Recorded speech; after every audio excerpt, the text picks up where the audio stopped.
गरीबी बहू, यह क्या देकर गए हैं तेरे मायके वाले? सारे बिरादरी में हमारी नाक कटवा दी। अरे नाना नानी बने हैं तो क्या कुछ ढंग का देकर जाते। ये क्या अपने नाती को एक हल्की सी चेन दे गए और तुम्हें चांदी का पायल। मेरे बेटे को कुछ नहीं दिया। नहीं, जमुना जी बहू के कमरे में आकर बोली, मम्मी जी भैया का 2 महीने पहले ही एक्सीडेंट हुआ था। घर और हॉस्पिटल दोनों में ही खर्चे होते हैं। पापा का काम इतना ठीक से नहीं चलता तो वो कहाँ से इतना कुछ लेकर आते। फिर भी जो दिया गया है वह बहुत है। सावित्री ने कहा, कहाँ से ठीक है। अरे इतना तो हम चलते फिरते लोगों को ही दे देते हैं। इतना सा देकर गए हैं। तुम तो ऐसी एहसान जता रही हो जैसे पता नहीं कौन सा खजाना लुटा गए हैं। अरे इससे ज्यादा तो मैंने अपने नातिन हुई थी तब दिया था, या तो नाती हुआ है तो भी कुछ नहीं देकर गए। मेरा पोता क्या ऐसी हल्की सी चैन पहनेगा? मम्मी जी इतने से बच्चे को सोना चांदी लोहे का फर्क नहीं पता होता। आप उसे चैन पहनाने की बात कर रही हो। हल्की चैन भी पहन लेगा तो कौन सा वो नाराज हो जाएगा। सावित्री ने कहा, अरे उसे नहीं पता पर मुझे तो पता है कि वो चैन हल्की है। मेरा पोता ऐसे हल्की चैन बिल्कुल नहीं पहनेगा। और तू कैसे अपने पिता की तारीफदारी कर रही है? अरे तेरे पति को तो कुछ भी नहीं देकर गए। कितना बड़ा अपमान किया है उन्होंने। एक आदर्श पत्नी तो इस बात को बर्दाश्त भी नहीं कर पाती। मम्मी जी आपका पोता हल्का चैन नहीं पहन सकता तो आप बनवा दीजिए। आप तो दादी हो ना उसकी। और रही बात अपमान की तो उन्होंने तो कुछ नहीं, पापा नगद देकर गए तो हैं। इन्हें कहा, सविता बराबर जवाब दिए जा रही थी, क्या नगद देकर गए हैं 1100? अरे इतने लोगों के सामने इतने से रुपए उनके हाथ में रख दिया तो उन्होंने सिर पर चढ़कर नाच रही हो तुम। इसलिए कहते हैं लोग की रिश्ता हमेशा अपनी बराबरी का ही करना चाहिए। हमारी तो मत मारी गई थी जो तुम्हें ले आए। जमुना जी बड़बड़ाती हुई कमरे के बाहर निकल गई, लेकिन सविता की आंखों में आंसू आ गए। घर में जब भी कोई फंक्शन होता उसे कुछ न कुछ जली कटी सुनने को ही मिलती। आखिर उसका मायका उसके ससुराल से कमजोर जो था, और ये बात उसके शादी के समय ही जमुना जी को उसके पापा ने बता दी थी। लेकिन फिर भी वो अपनी बेटी नरेश की शादी सविता से करने को तैयार हो गए।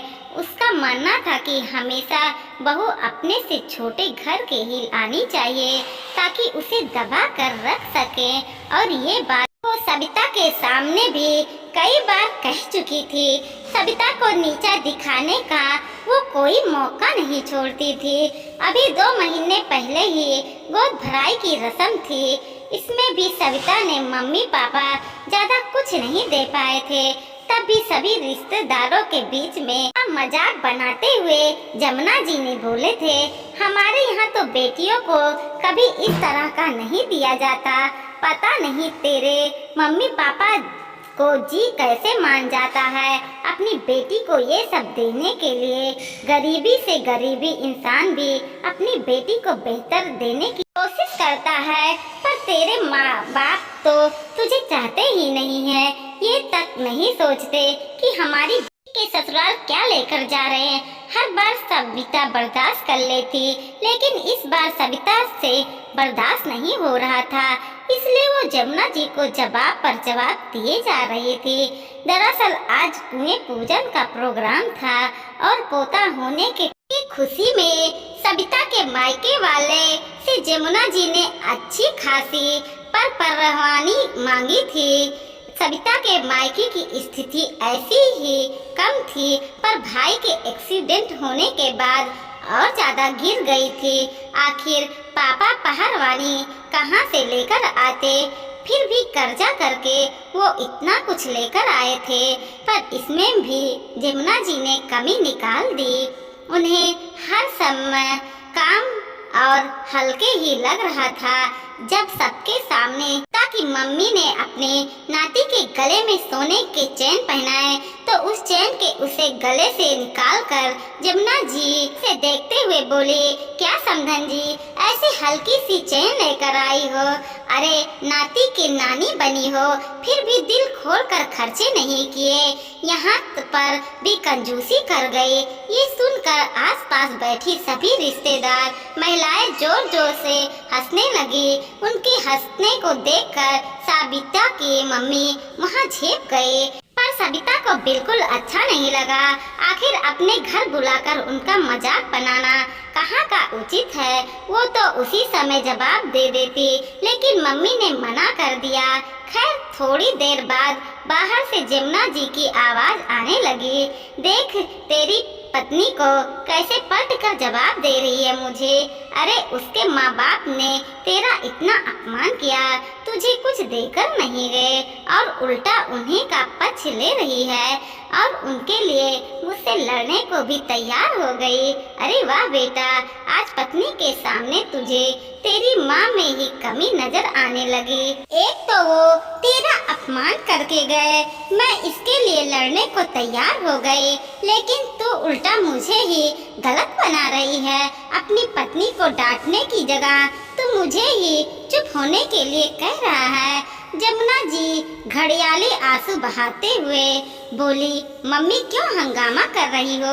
आखिर हंसी खुशी का दिन है, इसमें चिल्ला चिल्ला कर क्यों बहसबाजी किए जा रही हैं? और फिर गलती तुम्हारी है, तुम्हें यूँ सबके सामने मम्मी जी का मजाक नहीं बनाना चाहिए था। नरेश ने जवाब दिया, एक बात बताओ मम्मी, आखिर किस बात पर डांटूं मैं आपकी बहू को? आप खुद अपनी मर्जी से आपने कमतार परिवार की बहू लेकर आए ताकि आप उसको दबा कर रख सको, और फिर जब उसके माता पिता आपके अनुरूप दे नहीं पाए तो आप लड़ने को तैयार हो गई। आखिर कब तक बर्दाश्त करती रहेगी वो? एक ना एक दिन सबके सब्र का घड़ा भर जाता है। आखिर इसके भी सब्र का हद पार हो चुका है। अब भगवान के लिए आप घर में शांति रहने दो, वरना मुझे कुछ और सोचना पड़ेगा। आखिर बेटे की बात सुन करके जमुना जी चुप हो गई। पति है नहीं, ले देकर बेटे बहू हैं, कहीं वो भी छोड़कर चले न जाएं। हमेशा के लिए अकेले ही रह जाऊंगी, इसलिए अब थोड़ा पूर्वक रहिए था। हालांकि यादा कदा तो साथ जाग ही जाती थी, पर वापस अपने वाली पर आ जाती थी, लेकिन बेटे को देखकर फिर चुप हो जाती।